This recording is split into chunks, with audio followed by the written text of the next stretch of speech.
programa de análisis en donde escuchamos las distintas voces que forman el quehacer político, conducido por Jerónimo Flores en una mesa de discusión con expertos. Hola, ¿qué tal? Buenas tardes. Como siempre, qué gusto poder saludarlos a todos ustedes. Le damos la mejor de las bienvenidas a su programa de Ecos de la 4T. En donde quiera que se encuentre, esperamos y le deseamos que esté teniendo una muy bonita tarde. Hoy es jueves, día de Ecos de la 4T, y estamos transmitiendo este programa desde la ciudad de Guadalajara, Jalisco. Sí, escuchó bien, desde Guadalajara, capital de Jalisco. Y lo hacemos convencidos de que si alguien ahora tiene algo que decir o que hablar, este es el mejor momento. En la conducción, Jerónimo Flores González, y en la producción, Víctor, Jorge, David, Diego y Pamela, a quienes saludo. Se los llevaremos a todos ustedes con el mejor de los gustos. Gracias, muchas gracias por brindarnos su atención y por apoyarnos. Y lo invitamos a que se quede con nosotros. En un momento ya iniciamos.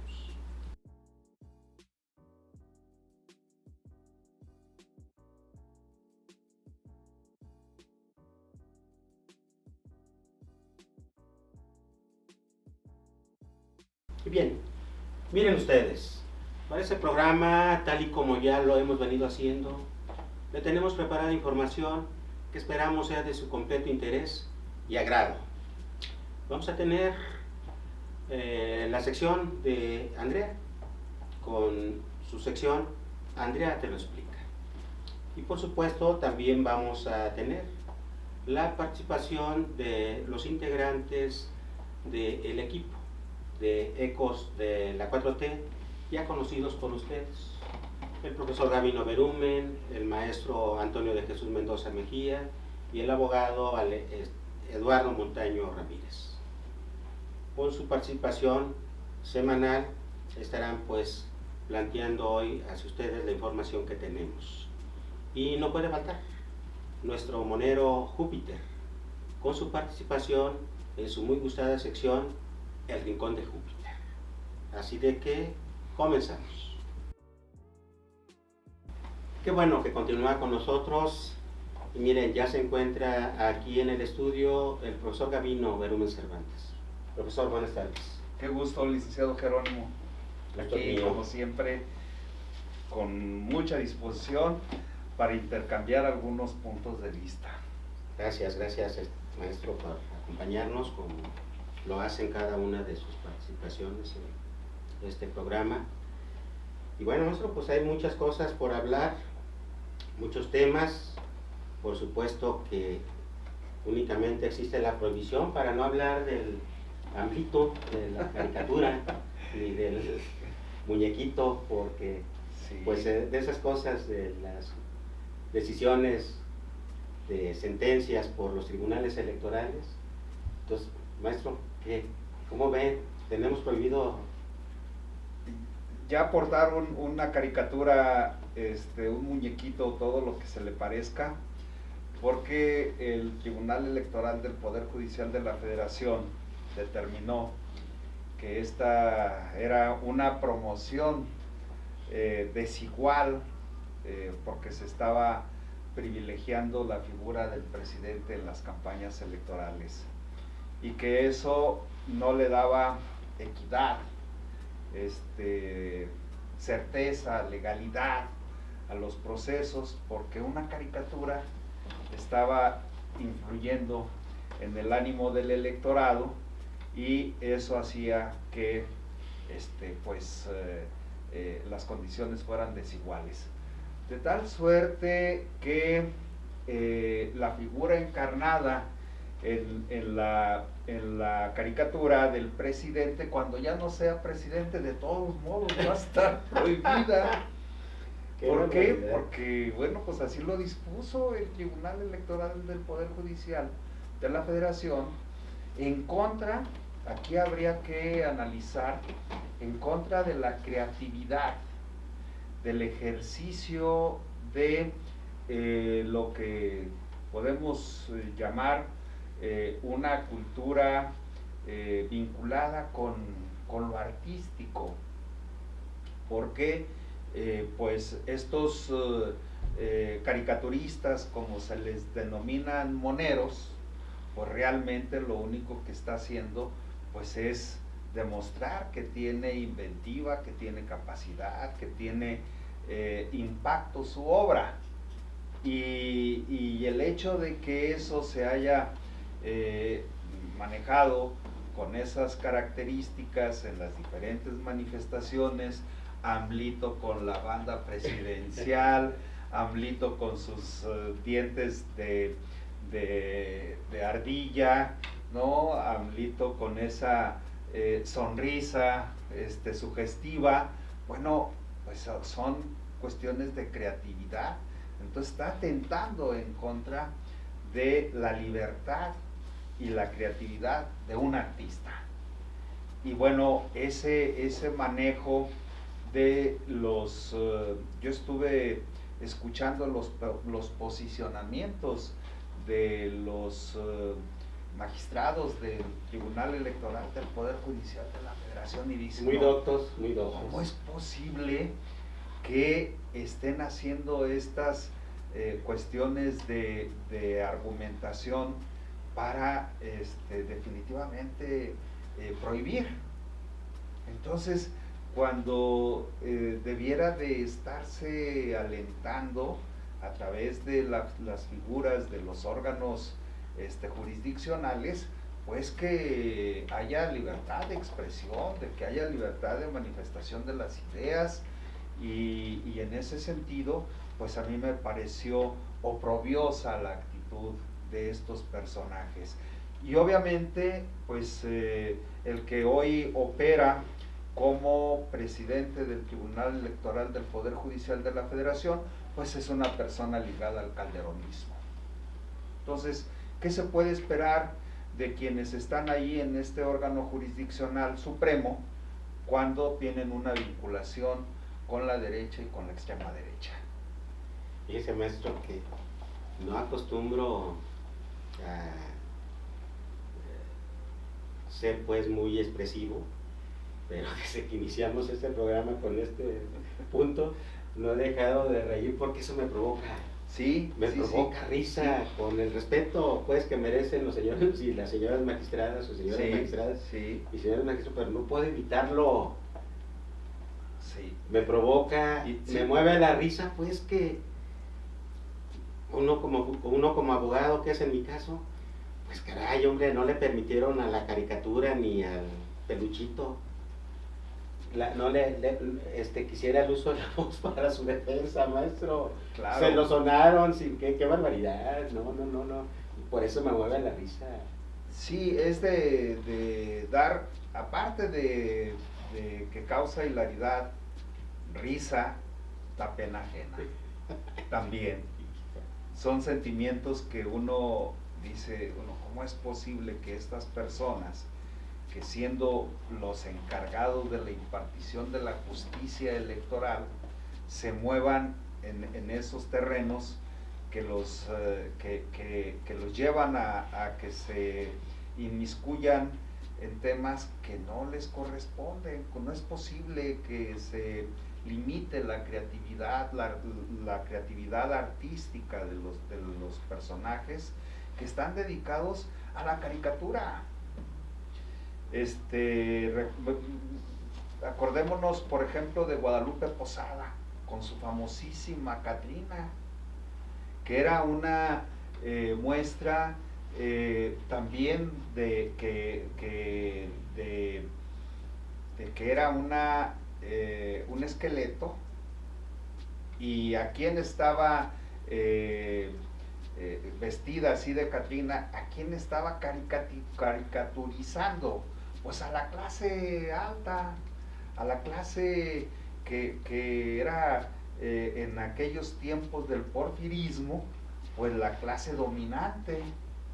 Y hoy lo que se ve en este asunto es que están en contra de las expresiones populares por darle satisfacción a la clase dominante o a los que quieren regresar por sus fueros. Qué barbaridad. Discúlpeme la expresión, pero yo sí, así me refiero. Qué barbaridad, se me hace una barbaridad. Así es.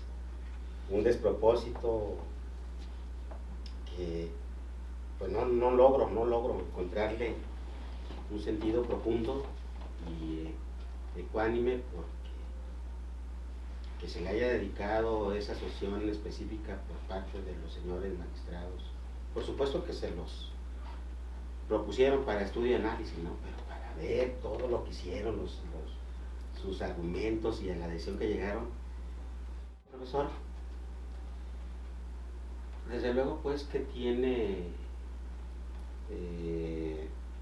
esta decisión que hemos venido comentando ahorita por parte de los magistrados del Tribunal Federal Electoral del Poder Judicial de la Federación, de la prohibición de la caricaturita de AMLito, y pues también claro está que es difícil separarlo de la cuestión política. Usted ya tiene mucho camino recorrido y también dentro de la política partidista.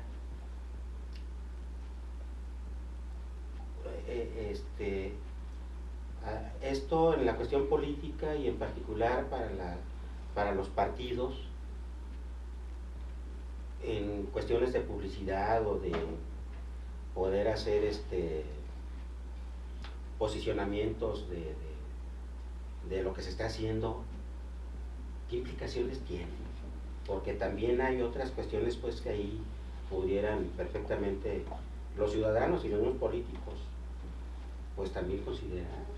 Sí, esto qué bueno que lo estamos refiriendo, porque esta forma de estar advirtiendo esta prohibición, me quiero referir a una añeja confronta entre los anteriores partidos antagónicos PRI y PAN, hoy aliados, tomados de la mano en contra del proyecto de la Cuarta Transformación. ¿Por qué lo menciono?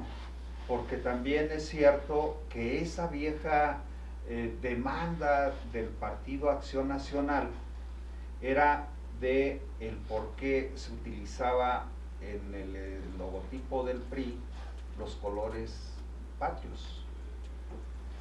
Y aunado a esa confronta que se generaba entre el PRI, en aquella época el PRI y el PAN aducía que en las homilías, quienes se subían al púlpito decían: hay que votar por los colores de la Virgen, porque el PAN, sus colores son el azul y el blanco. Entonces, esa circunstancia de pugna política hoy se ve referida en una caricatura, ¿no? Entonces, ahí es donde dice uno, ¿cómo es posible que estos partidos, tanto el PRIAN, REDE, hayan interpuesto esa circunstancia de que debía de prohibirse y les hayan hecho caso? Creo que fue el Movimiento Ciudadano. También. Bueno, todos pues juntos, también, es lo mismo. Pues, si usted hace una conjunción de cada uno de estos partidos políticos, pues nos dan más de lo mismo, todos. Entonces, pues eso verdaderamente nos causa estupor, porque decimos, ¿cómo es posible que estas personas que supuestamente son doctas en la cuestión del derecho electoral, estén cometiendo estas barbaridades como bien lo mencionaba hace un momento. Pues suele escucharse o sonar muy fuerte, pero a mí sí me parece. Sí, es una aberración por parte de las magistradas y de los magistrados. Porque el presidente magistrado, pues evidentemente ya sabemos a quién le sirve. Y le sirve pues a quienes están vinculados con las dirigencias del PRI-PAN-PRD y hasta también aquí en esta mezcolanza con el partido Movimiento Ciudadano, que no es un movimiento, es un partido político. Partido Movimiento Ciudadano, porque ellos nunca dicen somos el Partido Movimiento Ciudadano, somos MC, somos Movimiento Ciudadano, ¿no? Nunca se ha visto como un movimiento porque tiene todas las prácticas oprobiosas de un partido que nada más está viendo de qué manera puede ascender en la escala de la asunción al poder. Bueno, maestro, pues ahí está esta situación, pues para seguir reflexionándolo y por quedar, ¿no? Para más, muchas aristas. Sí, cómo no. El alcance, ¿no? Pues que puede tener el llevar a cabo la prohibición de que se pueda en un momento dado hacer uso de una caricaturita, un peluche. Y eso aplicaría para la ciudadanía o nada más partidos o medios de comunicación. Bueno, es que aquí a lo que se refiere el tema es que le prohíbe al partido en el poder que utilice la figura de la caricatura AMLito, porque está ahí en esa caricatura encarnada la figura presidencial. Entonces se le está haciendo promoción a todo lo que tenga que ver con lo que hace el presidente de la República, y pues habría que ver ese asunto de cómo los artistas van a levantar la voz para que no haya prohibiciones, porque aquí de lo que se tratan es de fomentar la libertad en todos los órdenes, de expresión cultural, política, en todas las áreas de la vida pública.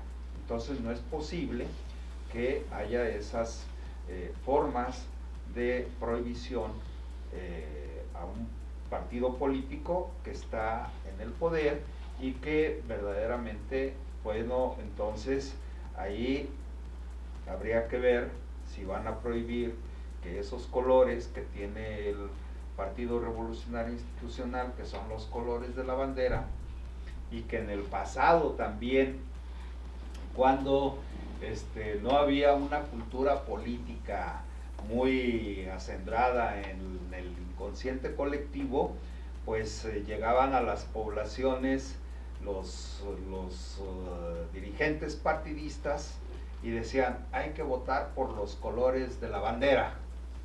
Esas eran las expresiones, sobre todo en las áreas rurales.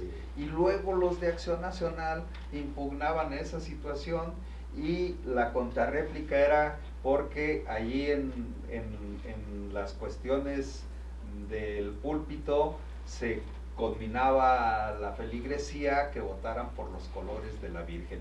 Entonces, por el azul y el blanco. Entonces, bueno, ahí esas son contradictorias, y ahora que estamos en este proceso de análisis, de reflexión, pues yo apelaría a que la comunidad artística impugnara esa decisión. El inicio de los procesos electorales ahora para la elección a gobernadores, tanto en el Estado de México como en el Estado de Coahuila. Sin embargo, sí ha destacado en el caso de Coahuila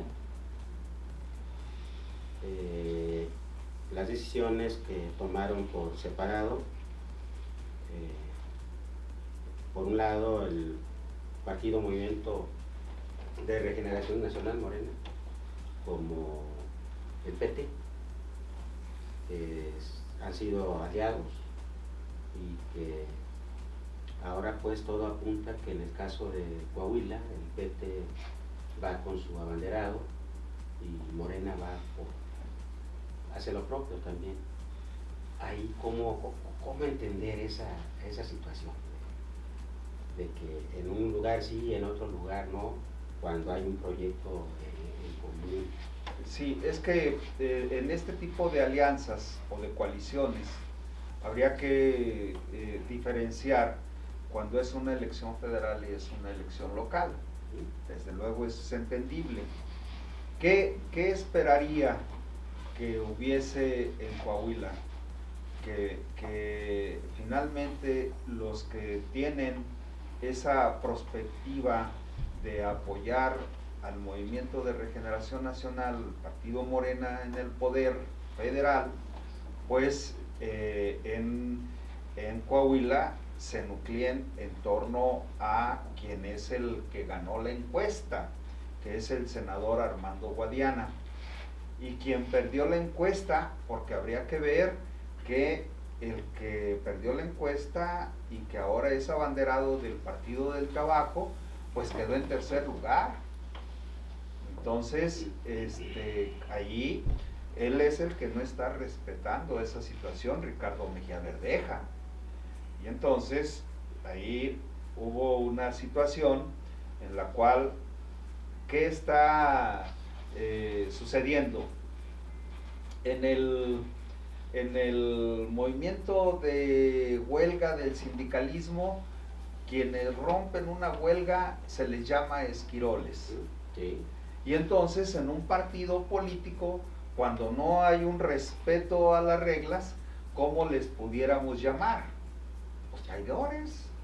Está traicionando a su propia palabra. Ricardo Mejía Verdeja está traicionando la palabra que empeñó y signó por escrito de que en un momento determinado quien ganara la encuesta era quien iba a ser la posibilidad de ser el abanderado, y todos los demás cerrarían filas en torno a ello. Entonces, aquí lo que se advierte es que hay una traición a su palabra del licenciado Ricardo Mejía Verdeja, que dicho sea de paso, estaba muy desligado de su terruño, porque su carrera política en el partido Movimiento Ciudadano la hizo en el estado de Guerrero, particularmente particularmente con el partido Movimiento Ciudadano, con algunas cuestiones de haber sido diputado, de ser funcionario en alguna cuestión de policía en el estado de Guerrero, de jefe de alguna corporación o de alguna situación, porque en Coahuila le llaman el policía Mejía Verdeja, seguramente porque tuvo algunas actividades de esa naturaleza en el estado de Guerrero. Pero volviendo al tema ahí de Coahuila, pues con ese desarraigo,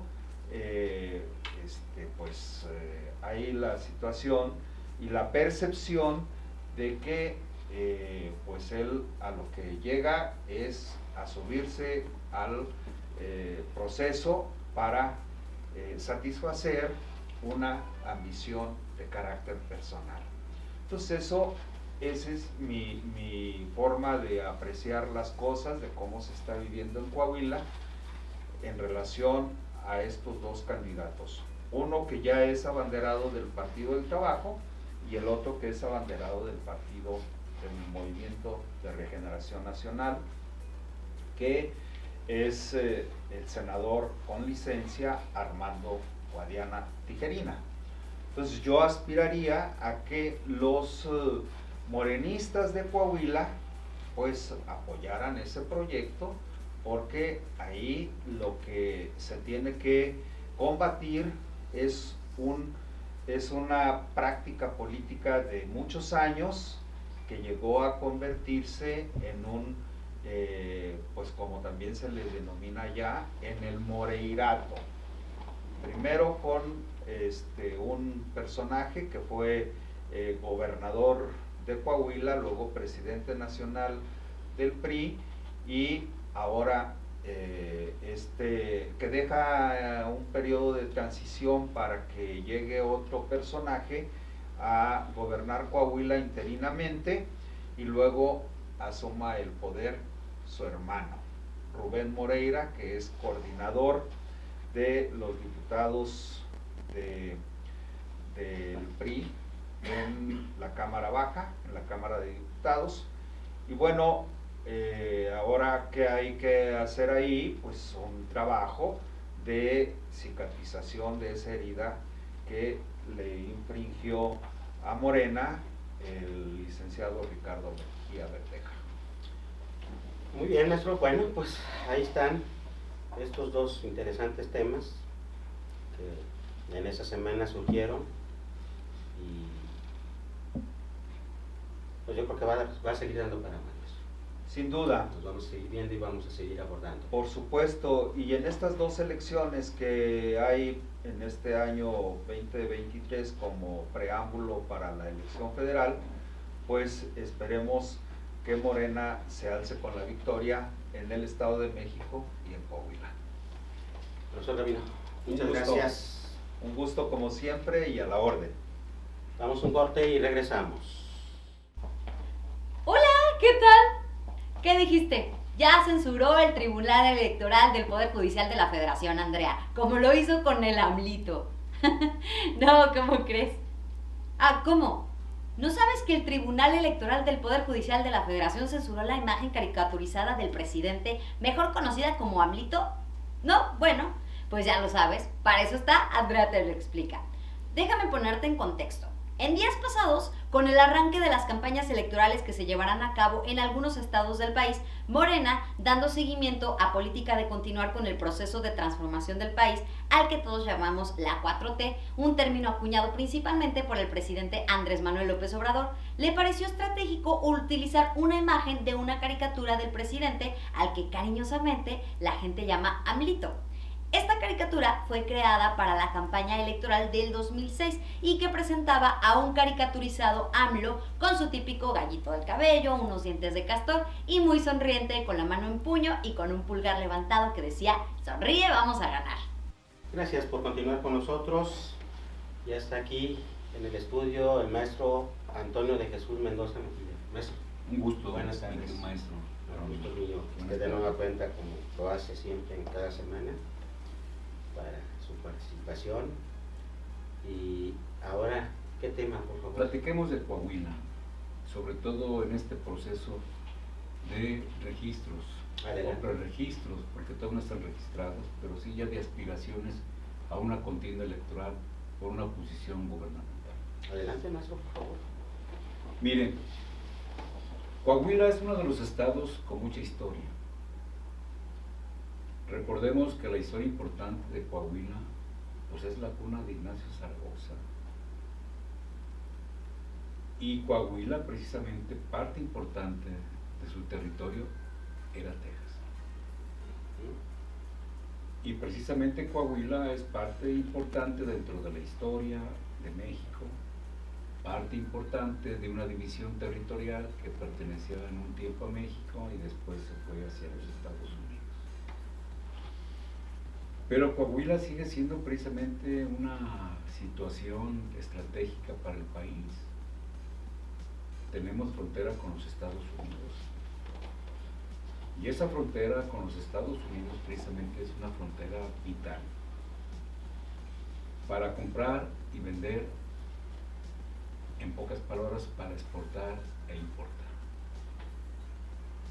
Coahuila representa un desarrollo económico en minería, por ejemplo, en agricultura.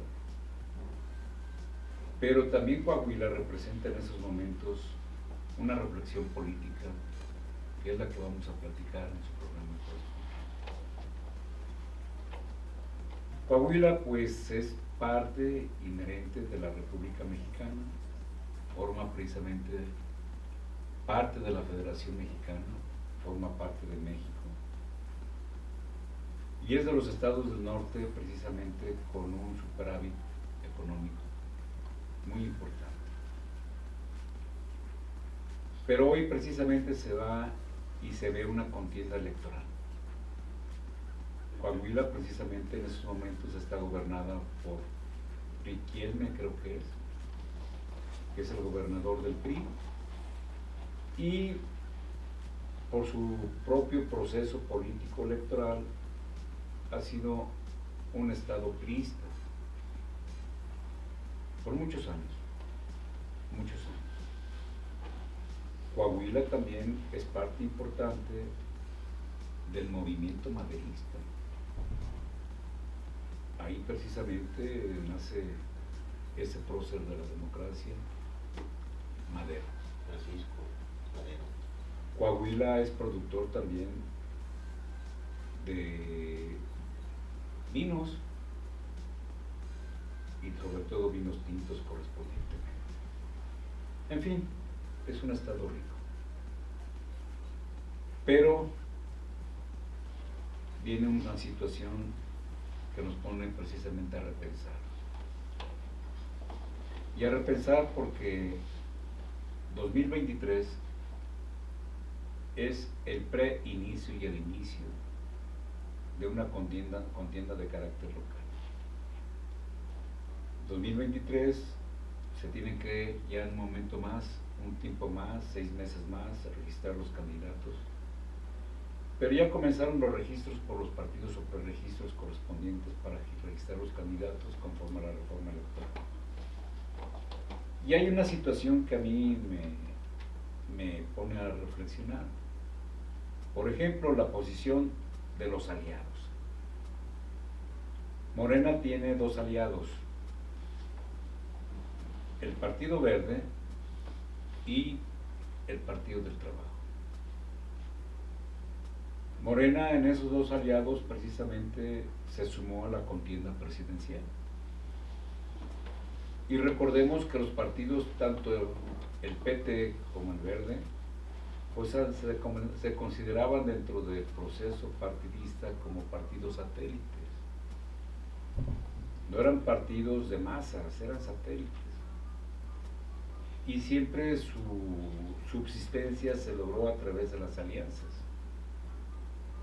Y esas alianzas, y el que le da cuerpo, después de que el PT es rescatado en el tiempo de don Enrique Peña Nieto, que estaba a punto de perder el registro, la alianza con Morena lo hace tener posiciones políticas en el Congreso de la Unión, sobre todo en la Cámara de Diputados. Y dentro de ese proceso, precisamente el PT sobrevive y llega a recomponerse y llega a tener precisamente una presencia política electoral muy interesante. Pero viene la situación, y como decimos en el pueblo, la manzana de la discordia. La manzana de la discordia es provocada por un miembro de Morena, el señor Mejía. El señor Mejía, que precisamente no reconoce una derrota. Y yo recuerdo ver en la prensa su disgusto por no llegar a ser el abanderado, no el abanderado en ese momento, ¿Qué candidato? el coordinador, Sí. porque no es precandidato, Sí. el coordinador político en Coahuila. Y no llega, y hace su berrinche. Y hace su berrinche, y el presidente de la República lo ve. Y recuerdo que él precisamente falla una conferencia cuando era muy puntual en las conferencias mañaneras. Y viene una situación interesante. Falla esa vez, le pregunta a la prensa que qué pasó, pues él tampoco sabe qué pasó. Y al final de cuentas el presidente de la República lo justifica. pienso que he citado Los Pinos, llegan a acuerdos. Al Palacio Nacional. Perdón, Palacio Nacional de Los Pinos. Gracias por esa rectificación. Llegan a los acuerdos correspondientes y en esos acuerdos los analistas políticas comentan y dicen va a ser el coordinador de campaña de Armando Gudiana. Todo parecía en paz. Después él llega a Palacio Nacional y da un comentario y sigue, y el presidente dice sigue como subsecretario. Es una de las subsecretarías de seguridad pública muy importante en el actual gobierno. Nos comentaba que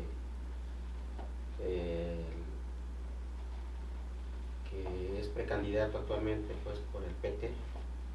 Todavía no precandidato, bueno, es designado. Sí, tiene razón. Y que venía desempeñando a nivel del gobierno federal el puesto de subsecretario en una de las secretarías muy importantes. Muy importantes, la seguridad pública. Ahí nos quedamos. Exactamente. Y recordamos que él precisamente tenía voz y era de los que estaban presentes de manera permanente en las conferencias del señor presidente de la República. Cuando llega precisamente el berrinche, porque es un berrinche, después, por angas o mangas, como dicen en mi pueblo, sale el disparate, y el disparate es precisamente que el PT lo cobija y lo hace precisamente parte importante precisamente de ese proceso electoral que vamos a ver en unos meses. Y él simpatiza y él dice que sí, que acoge esa visión que tiene el PT para visualizarlo precisamente en un futuro como pre y candidato del gobierno de Coahuila. Pero el punto vamos a analizarlo sobre este aspecto. ¿Moralmente es válido este berrinche? ¿Moralmente actuó precisamente con ética política para desprenderse de su función y su responsabilidad dentro del gobierno federal? ¿Moralmente es válido que no se haya despedido el presidente de la República? Entonces, se tiene que evaluar, y sobre todo los electores en el estado de Coahuila, si moralmente es un candidato sólido, pertinente, y un candidato que puede dar la batalla precisamente en contra de Morena y del PRI. Porque son los tres partidos precisamente importantes ahorita en Coahuila. PRI, Morena y ahora este resurgimiento de este señor, precisamente que los reflectores y la opinión pública lo comienzan un poquito a dar juego en este proceso de berrinche político. Porque no es otra cosa más que un berrinche político. Y ese berrinche político tiene un costo político. Y el costo político, señor presidente, por lo pronto me voy, pero en un futuro regreso. No es un adiós, sino un hasta hasta pronto. luego, ¿no? La política no es ese juego de berrinches. En la política hay que tener carácter. Y si no demostramos el carácter es parte importante de la madurez del hombre. Esa facultad que Dios nos da dentro de un principio de voluntad para decidir, en pocas palabras, para hacer valer el sí o el no. Y aquí no es el más o menos.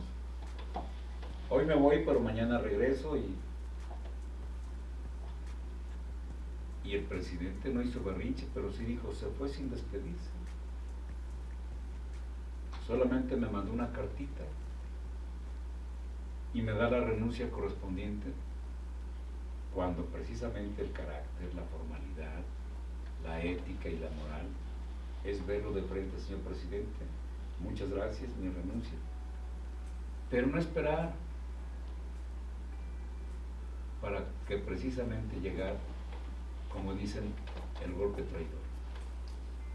Porque este es un golpe traidor. Hay traición.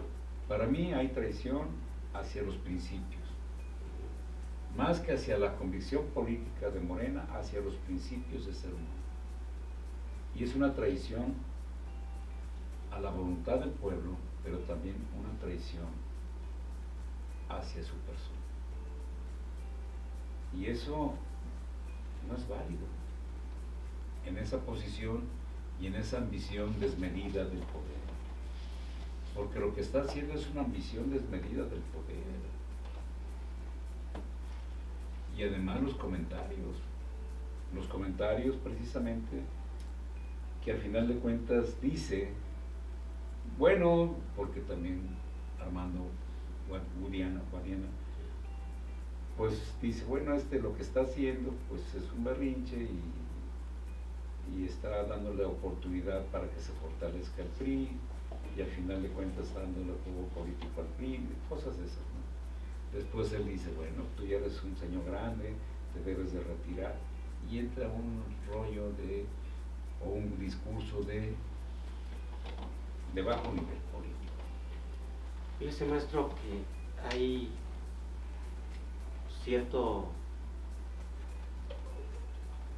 hay quienes un punto referente en un político lo consideramos la confianza. Yo ahí me incluyo. Yo lo primero que veo en un político es la confianza. Si me inspira confianza y veo que es confiable, puede ser que sí lo apoye. ¿Es confiable este señor? Desde mi punto de vista, y desde mi punto de vista muy particular, si se está traicionando a sí mismo, si está traicionando sus convicciones, no es confiable. Las convicciones son de confianza y es un valor ético y por lo tanto es un valor de una moral intransferible. Muy bien, maestro. Bueno, pues ya estaremos todavía en los meses que vienen dándole seguimiento a este proceso electoral, a ver cómo sigue caminando. Por el momento, maestro, le agradezco. Al contrario, estamos en comunicación. Damos un corte y regresamos. Ya regresamos y se encuentra ya en el estudio el abogado Eduardo Montaño Ramírez. Eduardo, ¿cómo estás? Buenas tardes. Gracias por la invitación. Buenas tardes. Hoy, ¿qué tema quieres compartirle a nuestra audiencia, Eduardo? Para mí es importante retomar algo de lo que ya se ha comentado anteriormente. Sin embargo, sobre una realidad que ha estado muy presente en los últimos 3 años y medio, 4, durante la vigencia de este gobierno. Se ha recrudecido. Siempre existió, siempre ha existido desde hace muchos años, pero es a partir de que llega este gobierno que se recrudece, que se da un enfoque muy diferente, muy notorio, y es el tema del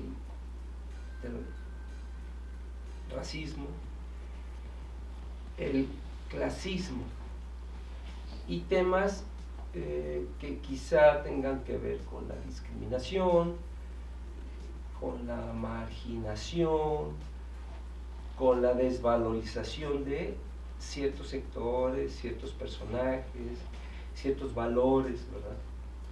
Entonces, eso no es de ninguna manera simplemente un prejuicio, no es de ninguna manera una ocurrencia de un grupo, de un sector de la sociedad, es algo más, y no nada más es temporal, sino existe, es permanente, es algo que está vigente, subyacente en la realidad misma, en nuestra realidad. Cualquiera de nosotros hemos sido testigos, e incluso muchos hemos sido discriminados, señalados, porque está presente, está muy viva, ¿no? Pero entonces uno empieza a tratar de preguntarse por qué existe tanta muestra de señalamientos, de esa marginación, de esa desvalorización, que llega a ser niveles ofensivos, incluso agresivos, incluso muy discriminatorios. Entonces, voltea a ver uno, ¿por qué existe en nuestro país el racismo? El racismo es algo que existe, que es real,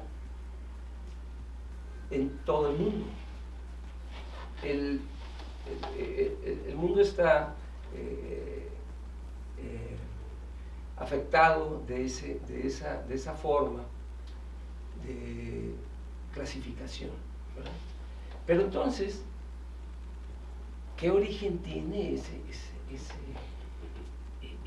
esa forma de clasificar? ¿Qué origen tiene esa forma de colocar a las sociedades, a los pueblos, sobre todo a las razas? ¿Por qué? ¿De dónde viene? ¿Dónde nació? ¿O cuál es su origen? Bueno, yo te podría decir lo siguiente. El racismo no aparece hasta, va a parecer muy extraño, pero hasta finales del siglo XV, con la llegada de Colón.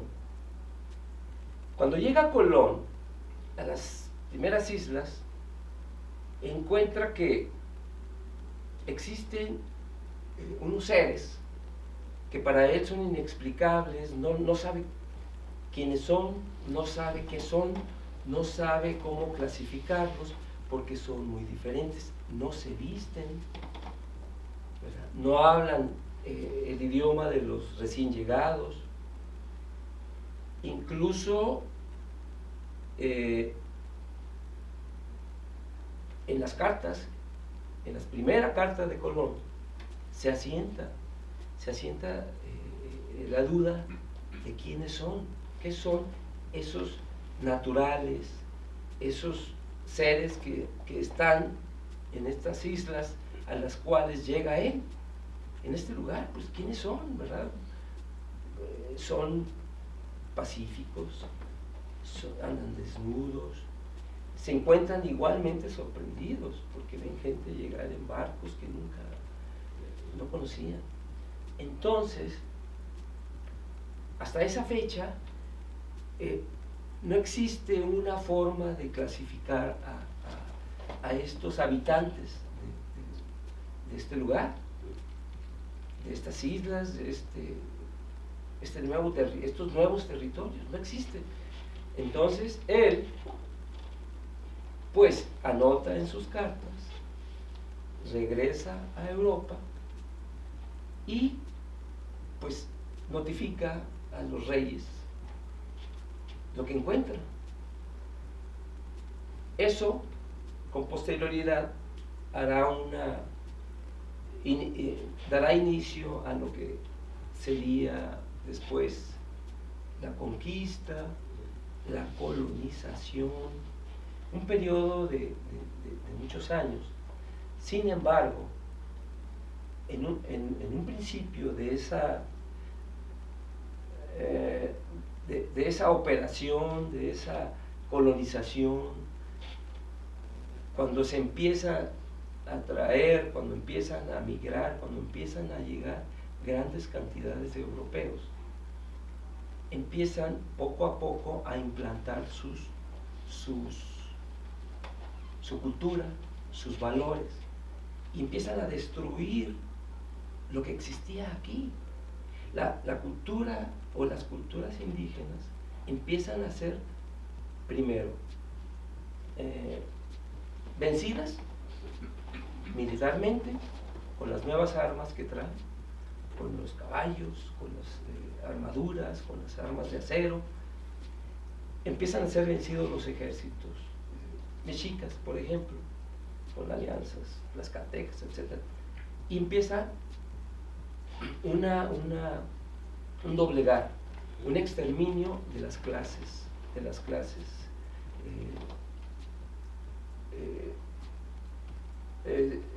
dominantes en las ciudades, por ejemplo, Tenochtitlán, los mexicas y otros pueblos.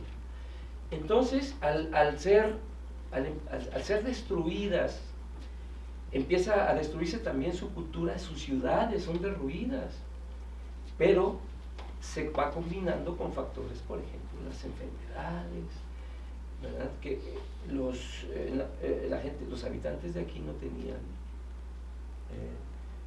forma de defenderse de esos virus, de esas bacterias, de esas nuevas enfermedades que trajeron, ¿no? Las mismas gripas, idea, los sífilis, etc. Le representó todo un problema a nuestros originarios porque no conocían enfermedades, no tenían nada para hacer. Ese proceso va deteriorando, va diezmando las poblaciones de lo que después se llamará indígenas, de los habitantes de nuestra tierra, ¿no? Los va diezmando, va acabando con ellos. Las matanzas, por un lado, que hacen los ejércitos ocupantes, como aquella de Alvarado, la misma de Hernán Cortés hizo, y muchas formas que influyeron como factores para ir acabando con la población, con una gran mayoría. Bien, esta población que existía aquí pues era sedentaria, era agricultora, creó las ciudades como Tenochtitlán, la cual fue destruida.